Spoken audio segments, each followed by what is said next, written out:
Software engineering में हम software maintenance यानी सॉफ्टवेयर का रख रखाव देख रहे हैं। How to do better maintenance. Software maintenance ये सॉफ्टवेयर डेवलपमेंट लाइफ साइकिल अगर आप लें, इसकी आखिरी पायदान पे आता है, लेकिन सबसे इंपॉर्टेंट काम है, सबसे जरूरी। तो कैसे किया जाता है? पहले आपको जो भी सॉफ्टवेयर या सिस्टम आपने बनाया है उसको आपको समझना पड़ता है। उसके बाद ये रिवर्स इंजीनियरिंग और फॉरवर्ड इंजीनियरिंग ये दोनों आती है आपके एक शब्द में, जिसे हम कहते हैं री इंजीनियरिंग। तो पहले आपको यहां से रिवर्स इंजीनियरिंग करनी पड़ेगी और उसके बाद डिजाइन निकालना होगा। यानी कि पहले आप डिजाइन निकालेंगे क्योंकि आपके सामने कोड होगा और इस कोड से आप डिजाइन निकालेंगे और इसी को री इंजीनियरिंग कहते हैं, क्योंकि यहां से फिर शुरुआत करेंगे आप। कहने का मतलब, अगर आपके पास जो भी एग्जिस्टिंग कोड है, सॉफ्टवेयर है, उसकी रिवर्स इंजीनियरिंग करनी होती है। यानी आपको कोड से डिजाइन निकालना होता है और वहां से रिक्वायरमेंट जनरेट करने होते हैं। रीस्ट्रक्चरिंग हम इसे ही कह रहे हैं। और फिर जब आप यहां पर पहुंच गए तो जो भी आप लाइफ साइकिल मॉडल यूज करते हैं, जो तरीका आपका नॉर्मल होता है, उसी तरीके से आपको आगे बढ़ना है। इस पूरे को रिवर्स इंजीनियरिंग और फॉरवर्ड इंजीनियरिंग, इस पूरे को हम री इंजीनियरिंग कहते हैं। मेंटेनेंस के कुछ प्रोसेस मॉडल्स हैं, जो बहुत बड़े सॉफ्टवेयर हैं उनके लिए अलग प्रोसेस मॉडल है, जो सिंपल सॉफ्टवेयर हैं उनके लिए अलग प्रोसेस मॉडल है। मेंटेनेंस की जो गतिविधियां हैं, एक्टिविटीज, वो दो प्रकार की हो सकती है। एक तो प्रोडक्टिव एक्टिविटी और एक non productive activity. Non productive का मतलब है ये कुछ पैदा नहीं कर रही है, इससे कुछ वर्क प्रोडक्ट नहीं मिल रहा है हमें। जैसे आप मेंटेनेंस में जब होंगे तो आप कोड को समझेंगे कि कोड में लिखा क्या है, कैसे लिखा गया है। ये वहां से आप डिजाइन निकालने की कोशिश करेंगे और वहां से आप रिक्वायरमेंट समझने की कोशिश करेंगे। तो ये जो समझने का समय है, अंडरस्टैंडिंग डिजाइन को, कोड को, ये सारा नॉन प्रोडक्टिव है, क्योंकि इसमें कोई वर्क प्रोडक्ट या कुछ आउटपुट नहीं निकल रहा है। लेकिन यहीं पर प्रोडक्टिव एक्टिविटीज में जो एनालिसिस है, डिजाइन है, कोडिंग है, वो आप एक्चुअली कर रहे हैं। तो यहां पर आपका रिजल्ट आएगा, यहां पर आपके वर्क प्रोडक्ट या कुछ ना कुछ रिजल्ट निकलने वाला है। Software reverse engineering. रिवर्स का मतलब क्या होता है? पीछे चलना। जब अपनी गाड़ी में आप रिवर्स गियर लगाते हैं तो आप पीछे की तरफ चलते हैं। तो अभी हम मेंटेनेंस में कहां पर है? इस जगह पे, तो हमको पीछे जाना पड़ेगा। तो आपके पास सोर्स कोड है बेसिकली, तो रिकवर क्या करना है इससे? यहां से हमको डिजाइन और रिक्वायरमेंट क्या क्या लेना है, इस कोड से हमको डिजाइन निकालना है और डिजाइन से ही रिक्वायरमेंट निकालने की कोशिश करनी है। रिवर्स इंजीनियरिंग ये मेंटेनेंस में इतनी इंपॉर्टेंट है क्योंकि जितने भी आपके सॉफ्टवेयर हैं, कई ऐसे हैं जो स्ट्रक्चर्ड नहीं है।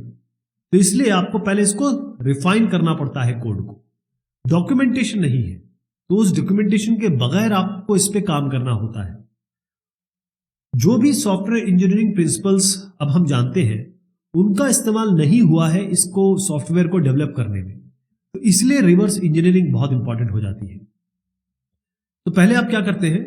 थोड़ा कॉस्मेटिक चेंज करते हैं। जैसे चेहरे पे हम पाउडर लगा लेते हैं, क्रीम लगा लेते हैं, उस तरीके का काम करते हैं ताकि कोड को जरा समझने के लिए इंप्रूव किया जा सके। तो इसको हम रिफाइंड कोड या क्लियर सोर्स कोड कह सकते हैं। और यहां से हम जैसे स्ट्रक्चर्ड नहीं लिखा है, इफ एल्स ठीक से नहीं लिखा है, या ठीक से कमेंटिंग नहीं हुई है, वो कमेंट, वो कोडिंग, इसकी रीस्ट्रक्चरिंग करते हैं, थोड़ा क्लीन बनाते हैं इसको। और यहां से जब ये करते हैं उसके बाद हम स्पेसिफिकेशन निकालने की कोशिश करते हैं, क्योंकि अब हमारे सामने कोड है, उससे हमने डिजाइन जानने की कोशिश की है। तो कॉस्मेटिक चेंज, आपको प्रोग्राम जिस तरीके से भी लिखा गया है उसको पहले समझना है कि ये इफ का एल्स कहां खत्म हो रहा है, इस वाइल का डू कहां पर है। तो रिफॉर्मेट प्रोग्राम का मतलब यह है कि पहले आपको सही नाम देने हो। कई बार आपके नाम ऐसे दिए गए होते हैं जिससे आप कुछ समझ ही नहीं पाएंगे कि ये वेरिएबल का नाम किस लिए है, ये फंक्शन करता क्या है। तो पहले तो हम उनको सही नाम देंगे। उसके बाद जितनी भी कंडीशन है, चाहे इफ एल्स की हो, चाहे आपकी डू वाइल की हो, या जितने भी आपके लूपिंग कंस्ट्रक्ट हो, और ऊपर से लॉजिकल जो काम होता है जिसमें एंड और आप यूज करेंगे, उनको सिंप्लीफाई करना है थोड़ा। और अगर गो टू है तो उसको तो पूरी तरीके से आप हटा दीजिए। और फाइनली अब आपके पास एक ऐसा प्रोग्राम आएगा जो आप पढ़ सकते हैं, समझ सकते हैं। तो रिफॉर्मेट करना है प्रोग्राम को, इसको नीट बनाना है। इसको मैं बार बार कह रहा हूं कि रिफाइंड कोड हम कर रहे हैं। उसके बाद नाम सही देने हैं, जैसे मैंने आपको बताया, चाहे वेरिएबल हो, चाहे डेटा स्ट्रक्चर हो या फंक्शन हो, जो फंक्शन जो काम करता हो उसी तरीके का नाम होगा इसका। उसके बाद जितने भी आपके, मैंने बताया आपको, जो कोड है वो नेस्टेड है, लूपिंग बहुत ज्यादा है, लॉजिकल बहुत ज्यादा आपने डाल दिया है, तो उसको सिंपल करना पड़ेगा। चाहे कॉम्प्लेक्स हो, नेस्टेड हो, इन सबको सिंपल, कंडीशनल और लॉजिकल कंडीशन स्टेटमेंट में लाइए। और जहां जहां आप देख रहे हैं कि भाई बहुत ज्यादा इफ एल्स यूज हुआ है, तो वहां पर आप ये स्विच केस का उपयोग करने की कोशिश करिए, अगर आपकी प्रोग्रामिंग लैंग्वेज इसको सपोर्ट करती है तो। रिवर्स इंजीनियरिंग में हम पीछे की तरफ जा रहे हैं। हमारे पास कोड है मेंटेनेंस एक्टिविटी में, अब हम डिजाइन और स्पेसिफिकेशन निकालने की कोशिश कर रहे हैं। तो डिजाइन निकालने के लिए आपको कोड समझना होगा, कोड समझने के लिए आपको इसको क्लीन करना होगा। तो हमारे पास बहुत सारे ऑटोमेटिव टूल्स हैं जिससे हम डेटा फ्लो निकाल सकते हैं, कंट्रोल फ्लो निकाल सकते हैं कोड से। तो कोड से जब डेटा फ्लो और कंट्रोल फ्लो निकल के आएगा, यही डिजाइन का आधारभूत है, यही डिजाइन का बेस है। तो CIAO, CIA, रिगी, बंच, जेन प्लस प्लस, PBS, ऐसे तमाम तरीके के आपके पास टूल है जो आपको ऑटोमेटेड रिवर्स इंजीनियरिंग या इन सब डेटा फ्लो डायग्राम्स या कंट्रोल फ्लो डायग्राम्स को निकालने में मदद करते हैं। अब अगली बात आती है, आपको स्ट्रक्चर चार्ट निकालना है। स्ट्रक्चर चार्ट का मतलब मेन मॉड्यूल कौन कौन से हैं, कौन से सब मॉड्यूल्स हैं, कौन से ऐसे लाइब्रेरी मॉड्यूल्स हैं जो आप इस्तेमाल करेंगे। तो इसी को हम स्ट्रक्चर चार्ट कहते हैं, ये आपको निकालना होगा। और उसके बाद जब आप डिजाइन समझ गए, डिजाइन आपको समझ में आ गया, तो डिजाइन से आपको समझना होगा कि रिक्वायरमेंट क्या रही होगी, क्या जरूरत रही होगी जिससे ये डिजाइन बना है। बेसिकली अगर आप कोड को समझ जाते हैं, डिजाइन आप निकाल लेते हैं, तो अब आपको क्या निकालना है, extraction of specification. Initial specification पहले निकाल सकते हैं, उसके बाद आप इसको और अच्छे से क्लीन रिफाइन कर सकते हैं ताकि फाइनल स्पेसिफिकेशन या यूजर की रिक्वायरमेंट एनालिसिस में जो आपने जनरेट की थी, बनाई थी, यूज केस जो आपने बनाए थे, वो निकाले जा सके। सॉफ्टवेयर मेंटेनेंस प्रोसेस मॉडल को अगर देखा जाए तो मेंटेनेंस एक्टिविटी कोई यूनिक तो है नहीं। ऐसा नहीं कि आपके पास एकदम बिल्कुल नियम कानून से एकदम लागू कर दिया गया है। क्यों? क्योंकि कोई एक सॉफ्टवेयर हो सकता है जिसमें बहुत कम आपके मॉडिफिकेशन की जरूरत हो, कई ऐसे सॉफ्टवेयर हैं जिसमें मल्टीपल मॉडिफिकेशंस की जरूरत हो। तो जितने मॉडिफिकेशंस या चेंज या फिर उसमें जो मेंटेनेंस एक्टिविटी है वो पूरी तरह डिपेंड करेगी कितने ज्यादा इसमें परिवर्तन आपको मांगे गए हैं। ओके, तो ये भी डिपेंड करता है कि किस तरीके से कोड लिखा हुआ है, कितना स्ट्रक्चर्ड कोड है, कितना अनस्ट्रक्चर्ड कोड है, क्या आपके पास डॉक्यूमेंटेशन है कि नहीं, है ना। तो ये सारी चीजें इसमें आती है। अगर आपका सॉफ्टवेयर थोड़ा छोटा है, थोड़ा सिंपल है, या ये कहें रिक्वायर्ड चेंजेस, अगर आपको कहा गया है कॉस्मेटिक चेंज करने हैं, लेफ्ट का राइट में रख दो, राइट का लेफ्ट में रख दो, मेन्यू में ये डाल दो, तो इसका मतलब ये है कि सॉफ्टवेयर में जो चेंज आपको बोले गए हैं वो कम बोले गए हैं। तो आप सीधा कोड पे जाके इसको चेंज कर सकते हो आराम से, और ये जो आपने चेंजेस किए हैं वो डॉक्यूमेंट्स में चेंज हो जाएंगे। और अगर जब चेंजेस इस तरीके के ना हो, बड़े चेंज हो, डिजाइन लेवल पे जाके चेंज करना हो, तब फिर आपको दूसरा मॉडल यूज करना पड़ेगा। तो आप देखिएगा कि यहां पर आपको रिक्वायरमेंट लेनी है, रिक्वायरमेंट को समझना है कि भाई क्या जरूरत है, क्या नहीं है। इसके लिए देखना है कौन सी हमको कोड चेंज करनी पड़ेगी, इसके लिए आपको स्ट्रेटेजी डिवाइस करनी पड़ेगी, फिर जाके कोड में चेंज होगा, फिर उसको इंटीग्रेशन और टेस्टिंग, उसका जैसे कोड चेंज होगा तो आपको इंटीग्रेशन और टेस्टिंग करनी पड़ेगी। फिर आपको इसी चीज का डॉक्यूमेंट्स जितने भी हैं, वर्क प्रोडक्ट जिसमें जितने भी हैं, उसको आपको अपडेट करना होगा। तो IEEE मॉडल ये चेंज के बारे में कहता है कि सबसे पहले आपके पास कुछ चीजें आती है, जैसे रिक्वेस्ट वाली चीज आई, तो रिक्वेस्ट को आपको पहले क्लासिफाई करना है, आइडेंटिफाई करना है, इसका विश्लेषण करना है, इसके हिसाब से डिजाइन इसको इम्प्लीमेंट करना पड़ेगा। जैसे मैंने कहा आपको फिर टेस्टिंग भी करनी पड़ेगी, फिर यूजर के पास जाके यूजर उसे एक्सेप्टेंस टेस्टिंग करेगा, फिर आप डिलीवरी कर सकते हैं। ये IEEE का मॉडल है। तो हम सबसे पहले क्या करेंगे, रिक्वायरमेंट लेंगे, फिर हम देखेंगे कि भैया रिक्वायरमेंट को एनालाइज किया जाएगा कि रिक्वायरमेंट के यूज केसेस बनेंगे, इस रिक्वायरमेंट के कारण कहाँ कहाँ किस किस कोड में चेंज होना है। और फिर जब हम कोड पे जाएंगे तो जरूरी ये है या बहुत इंपॉर्टेंट हो जाता है कि अगर कोई डेवलपमेंट टीम का मेंबर हो मेंटेनेंस टीम के साथ तो बहुत शानदार हो जाएगा। अगर कोई कोड बिल्कुल अनस्ट्रक्चर्ड है, डॉक्यूमेंटेशन बिल्कुल नहीं है, और अगर डेवलपमेंट टीम का आदमी मिल गया तो आपका काम बहुत आसानी से हो जाएगा। ये भी हो सकता है कि आपके पास कोई सिस्टम हो जो ऑलरेडी एग्जिस्टिंग करता हो, आप इसको ओल्ड सिस्टम कह सकते हैं। तो अगर ये आपके पास है तो मेंटेनेंस टीम को बहुत फायदा होगा, क्योंकि आपको इस सिस्टम के बारे में पता चल जाएगा कैसे काम करता है, और आप जो आप मॉडिफाइड सिस्टम बनाएंगे उससे आप इसका कंपैरिजन कर सकते हैं कि मैंने जो किया है और जो पिछला था उसमें क्या अंतर है। तो एरर जो आपके सामने आएंगे या एरर आपके सामने दिए जाएंगे, मॉडिफिकेशन एरर बग फिक्सिंग भी हो सकती है, तो यहां पर आप ये भी जान सकते हैं कि भाई कौन सा प्रॉब्लम था और कौन सा प्रॉब्लम हमने दूर किया है, दोनों सिस्टम को सामने रख के। तो यहां पर फिर से वही बताऊंगा आपको चेंज रिक्वायरमेंट लेनी है, इनको चेंज को जो भी मॉडिफाई रिक्वेस्ट है उसको समझना है, एनालाइज करना है, फिर इसके लिए क्या कोड कहां किस तरीके से चेंज होगा, क्या स्ट्रेटेजी अपनानी है वो होगा, और फिर आप कोड में चेंज करेंगे, जाके प्रोग्रामिंग में कोड चेंज करेंगे और अपडेट डॉक्यूमेंट्स करेंगे, क्योंकि जो चेंज हुआ है पहले आप इंटीग्रेशन और टेस्टिंग कर लेंगे, उसके बाद जो चेंज हुआ है उसको आप अपडेट कर देंगे डॉक्यूमेंट्स में। सॉफ्टवेयर मेंटेनेंस प्रोसेस मॉडल, अगर आपका कॉम्प्लेक्स मेंटेनेंस प्रोजेक्ट्स है, इसका मतलब कि एक तो प्रोजेक्ट भी कॉम्प्लेक्स है और आपके चेंजेस भी कॉम्प्लेक्स है, तब आप क्या करेंगे, तो उसके लिए आपको रिवर्स इंजीनियरिंग करना पड़ेगा और उसके बाद फॉरवर्ड इंजीनियरिंग करना पड़ेगा। इन दोनों को ही मिला दें तो इसका नाम होता है री इंजीनियरिंग। क्या होता है, री इंजीनियरिंग, शॉर्ट में लिख देता हूं, रिवर्स इंजीनियरिंग साइकिल और फॉरवर्ड इंजीनियरिंग साइकिल ये होती है।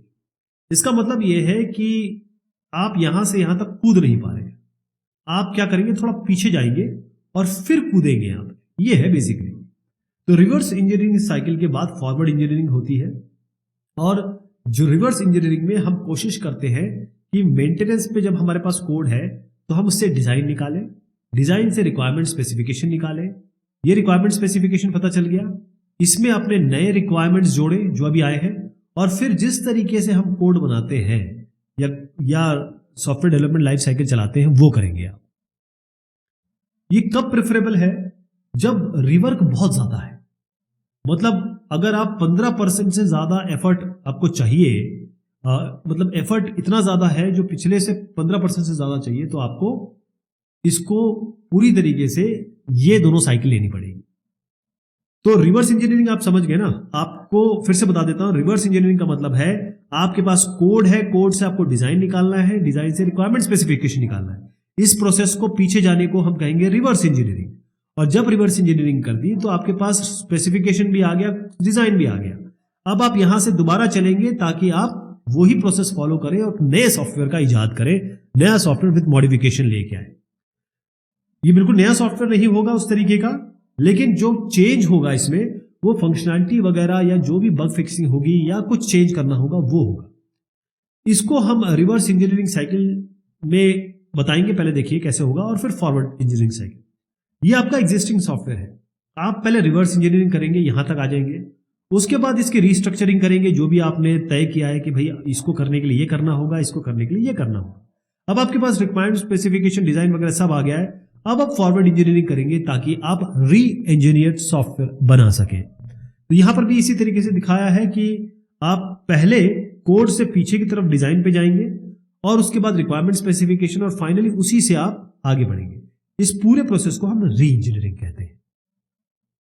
तो सॉफ्टवेयर री इंजीनियरिंग क्या हुआ, सॉफ्टवेयर री इंजीनियरिंग का मतलब हुआ कि आपके पास ये सॉफ्टवेयर डेवलपमेंट लाइफ साइकिल है, आप मेंटेनेंस कर रहे हैं, आपके पास कोड है, कोड से आप डिजाइन निकालिए, डिजाइन से रिक्वायरमेंट स्पेसिफिकेशन निकालिए और रिक्वायरमेंट स्पेसिफिकेशन के साथ आप पुराने रिक्वायरमेंट जो आपको निकल के आई है, नए रिक्वायरमेंट मॉडिफिकेशन चेंजेस को जोड़िए और फिर जो सॉफ्टवेयर डेवलपमेंट लाइफ साइकिल का तरीका है उसको आप आगे फॉरवर्ड इंजीनियरिंग करिए। पीछे गए इसे रिवर्स इंजीनियरिंग, आगे गए फॉरवर्ड इंजीनियरिंग, दोनों को मिला के सॉफ्टवेयर इंजीनियरिंग। बहुत सारे ऐसे प्रोडक्ट्स हैं जिनको हमको रिवर्स इंजीनियरिंग करना पड़ता है। ओके, तो जो पहला कोड है, जो पुराना कोड है, उसको हम एनालाइज करते हैं ताकि हम निकाल सके इससे मॉड्यूल के स्पेसिफिकेशन। अल्टीमेट वही आ गया ना, आपको डिजाइन पता करना है कोड से और उससे आपको स्पेसिफिकेशंस पता करने हैं।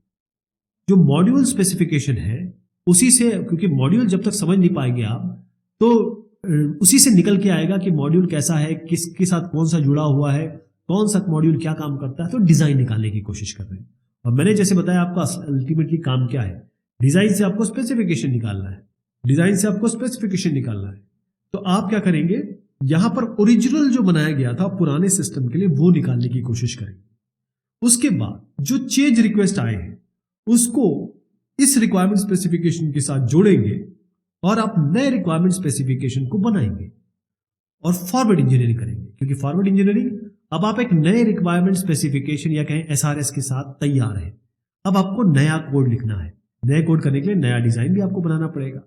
तो यहां पर डिजाइन, मॉड्यूल स्पेसिफिकेशन और कोडिंग, यहां पर जितने भी पुराने उपलब्ध कोड है जो ऑलरेडी सही चल रहे हैं उनका बहुत ज्यादा यूज किया जाता है, रीयूज किया जाता है।